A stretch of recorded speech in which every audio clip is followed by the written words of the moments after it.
Hello, this is John, Vintage Fisherman. Oh, me. Look at this. I won this thing at an auction.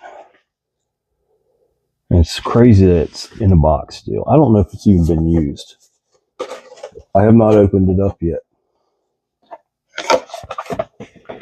Well, that might answer one question. It does have a line on it. It has not been on a rod.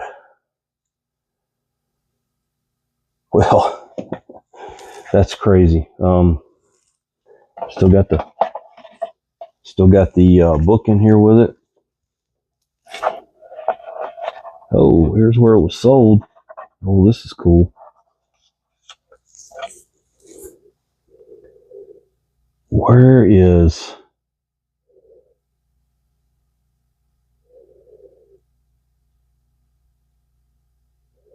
Where's Long Beach? That's either Florida or California, right?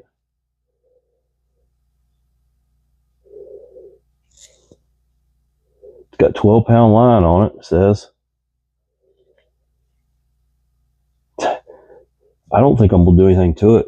But what a neat little find at an auction for no money at all. I didn't even spend maybe 30, 40 bucks on this. Look, this is beautiful. I don't really care if there's line on it, but it's never been used. If anybody out there knows where it says Long Beach on it, I mean, that's probably where the tackle shop was that they sold it at. I'm just gonna wipe it off and leave the line on and everything. I'm just gonna use it just like that. I'm not even gonna take it out of the box. It's gonna go on my shelf in the box. That is a beautiful, beautiful reel. It doesn't have a scratch on it, folks. I'm sorry, I'm not in frame. I'm so excited. It literally does not have a scratch on it. Somebody bought that thing and never enjoyed it. So I'm kind of excited to see I don't have to do anything to it. I've got a lot of bait runners over here, and I'm running out of creativity with bait runners. So I don't have to do anything to this one. I can just leave it over here. It doesn't matter that it's got line on it, but it's not been fished with. All the factory lube, everything's on it. What a gem. The 350 was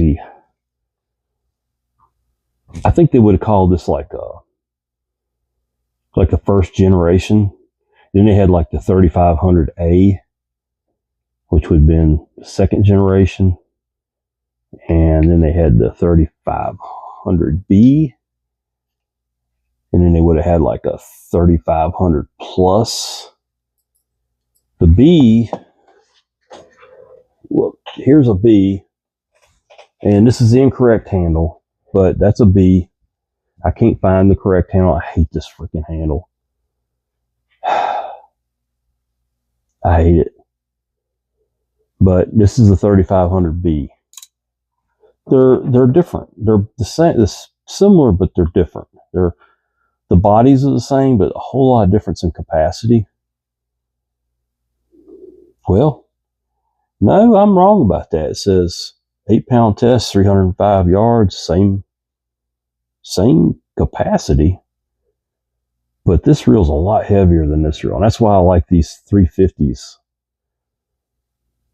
And the 3500As are a lot lighter. I've got these things in about every size they make and every style they make. This is the instant anti-reverse reel, which is really nice. So it's a later model reel. This one is it's got a pawl in it on a ratchet. But that's the, I don't know if I've got a 3500A or not. But hold on a second. Let me see what I got over here. Oh yeah, I got one. Oh, it's up here on the rack. I fish with it. It's on a rod, so. There's a 3500A. I fish with this reel, and they're very similar. There's not a lot of difference between the A and the B, or the 350 and the 3500A. There's not a lot of difference. So I love this reel. I fish with it. It's on an 8-foot. Whoops, 8-foot Squadron 3. I use it for sight casting the cobia and just general pier fishing. If I'm up there and I want to throw some bottom rigs out or whatever, I would use this. So yeah, well, hold on a second. Let's put this thing back in the box. Put it on the shelf. Oh, fishing rod's gonna fall on my head, knock me out. All right. Okay. I wish y'all could see that. I got racks of fishing rods behind me. This is what I use. Everything down here in the garage is what I use on the ocean, on the coast. That way I don't have to carry rods and reels inside and out of my room upstairs. I can go right out of here, right into the truck when I get ready to go. So let's finish the white down on it. And man, I'm glad that thing is in such beautiful shape. Couldn't tell from the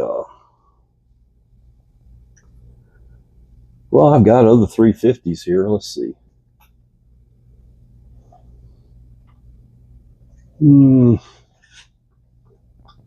Here's one I haven't cleaned up yet. And I mean, that's a typical Baitrunner there. It's been beat up, but it'll run fine. Somebody glued it to the rod. That's always fun. But I bought this local. I actually bought this from a lady literally lives a mile from me. I was sitting there one morning, is right after I got out of the hospital, and I might have still been in the hospital. I was flipping through Facebook Marketplace. I very seldom ever buy anything on Facebook Marketplace, but I always scan it. And 3 Baitrunners came up. There was 2 350s and this 6500 plus, which is, it's ugly, but it's going to get used. And I got this other, I've already done this other 350. It's cleaned up and ready to fish. So like I said, I like my 350 3500As. The B's is too big, but and I went and bought, I told her, I said, hey, I'm in the hospital. I want those reels. I'll Venmo you some money or whatever to hold them for me if you got to have something right now. And she said, no, that's no worries. She said, I'll pull them down. Here's my number. When you get out of the hospital, text me and I'll meet you. And she did. She was to her word. Most people on Marketplace are not that good of people sometimes, but she was. And so I ended up buying 2 of these, and I'm going to fish with all three. Well, I've got a 3500 and 2 350s I'm going to fish with. I may give one to my son because he, living on the coast, he needs good gear. So these are great reels. We know how they work, right? I've gone over this. This one was even left with the drags off. That one was almost completely loose. And so how it works is if you got the Baitrunner feature on, see that spool will just spin, right? And you can set that with your rear drag. They call it Baitrunner tension. So we'll call it Baitrunner tension. And you can just keep cranking down on it. You can almost make it, you want it where it don't spin and like backlash or something, but you don't want a fish to take it and just run like crazy with it. You want a little bit of tension back against them. That's probably, I'd usually put them at full tension.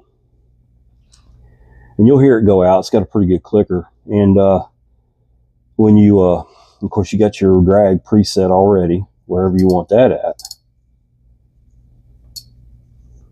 And then when you go to pick the rod up out of the holder or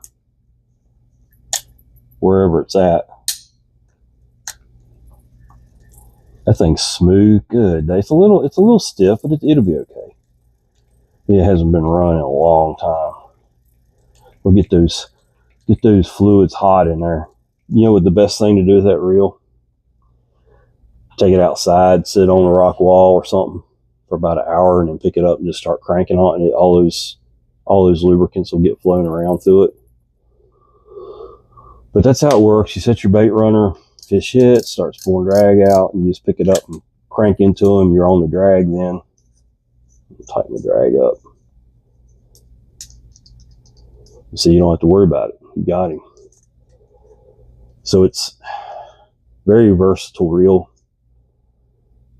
It's kind of a mix between a surf reel, a surf spinning reel, and then having a lever drag, conventional.